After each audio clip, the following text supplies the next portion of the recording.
दोस्तों नमस्कार। ये एक भैंस है इसको अभी हम लोग करीब 1 बजे पहुँचे हैं और कल शाम से इसको नाक से ब्लड आ रहा है और बहुत तेज़ी से आ रहा है। अभी तो आपको कम लग रहा है क्योंकि मैंने वाइप करवा दिया है और ऐसे ही नाक से गोड़ रही है, इसको साँस लेने में भी दिक्कत हो रही है। तो ये क्या केस है और जनरली जब हम लोग नेज़ल ब्लीडिंग को सस्पेक्ट करते हैं तो पहली बार में जो दिमाग जाता है वो नेज़ल ग्रैनुलोमा या शिस्टोसोमियासिस की तरफ जाता है।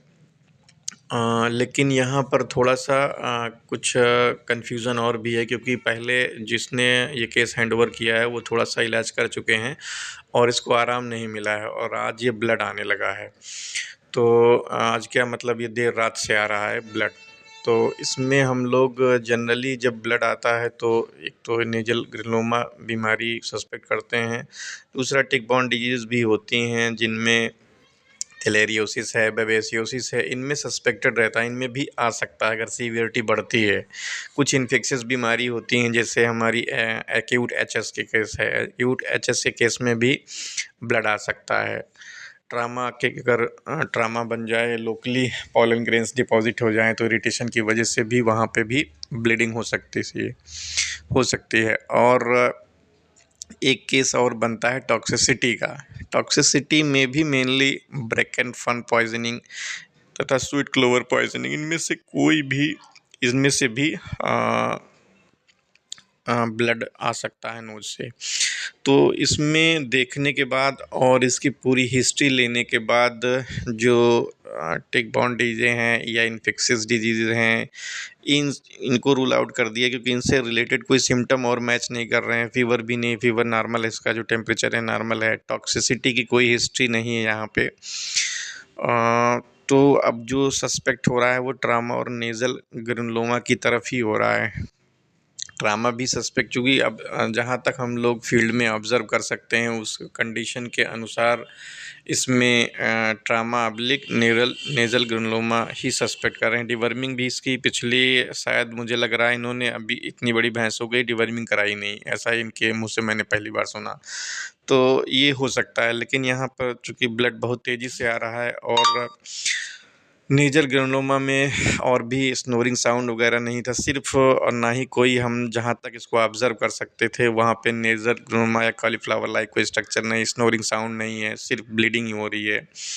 तो हमने यहाँ पर एक टेंटेटिव अपना इसको सपोर्टिव इसके जो साइंस शो हो रहे हैं उसके हिसाब से ट्रीटमेंट किया है। ट्रीटमेंट में क्या है, पहला तो हमने इसको तुरंत ही लगवाया है एंथियोमेलिन, पहले नंबर पे तो वो लग गया। दूसरी बात, उसको लगने के बाद भी कोई विशेष रिलीफ़ नहीं मिल रहा था, तो इसमें जो हमने फ़र्दर लगवाई हैं दवाएँ वो एक एंटीबायोटिक दिया है सिफोपेराज़ोन सल्वेक्टम, और यहाँ विटामिन सी का यूज़ किया है। विटामिन सी कई काम, अगर ब्लीडिंग हो रही है तो हम और जो एंटीकोगुलेंट है उनकी अपेक्षा मैं प्रेफ़र करता हूँ विटामिन सी को। उसके पीछे कई कारण हैं क्योंकि ये कोलेजन सिंथेसिस को प्रमोट करके जो ब्लड वेसल्स की जो वॉल है उसकी इंटीग्रिटी को मजबूत करता है।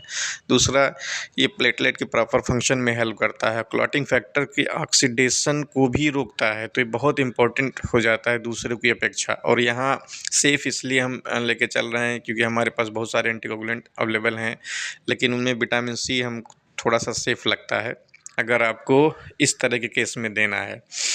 तो एक हमने विटामिन सी ऐड कर लिया है, प्रेडनिसोलोन दिया है, मैग्लोडाइन दिया है और एंटीबायोटिक सिफोपेराज़ोन सल्वेक्टम दिया है। इतना देने के 5 से 6 घंटे बाद इसका ब्लड रुका है।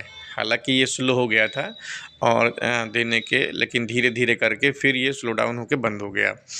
इसके बाद जब नेक्स्ट डे आए तो ये चूँकि ऑफ फीड है पिछले 2-3 दिन से, तो इसमें हमने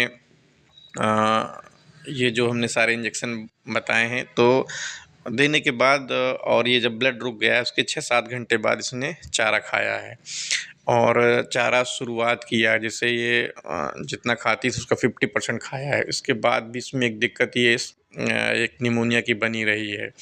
तो जब इसको फिर हमने इसमें 2 दिन कंटिन्यू की दवा, और इसमें क्या-क्या 2 दिन और लगा है, सिफेपराज़ोन सल्वेक्टम 4.5 ग्राम ये लगा है, प्रेडनिसोलोन लगा है, और यहाँ पर हमने एक इंजेक्शन यूज़ किया है। लेसिक्स भी हमने आज इसमें 10 ml दिया है और मेग्लूडाइन दिया है। इसके बाद ये जो नाक सिकोड़ रही थी या इसको सांस लेने में दिक्कत हो रही है अपर रेस्पिरेटरी ट्रैक्ट में, इसमें भी इसको आराम मिल गया और इसने चारा बढ़ा दिया। फिर ये 2 दिन बाद पूरी तरीके से कंप्लीट हो गई। जो वीडियो आप इस समय देख रहे हैं, ये नेक्स्ट डे का है।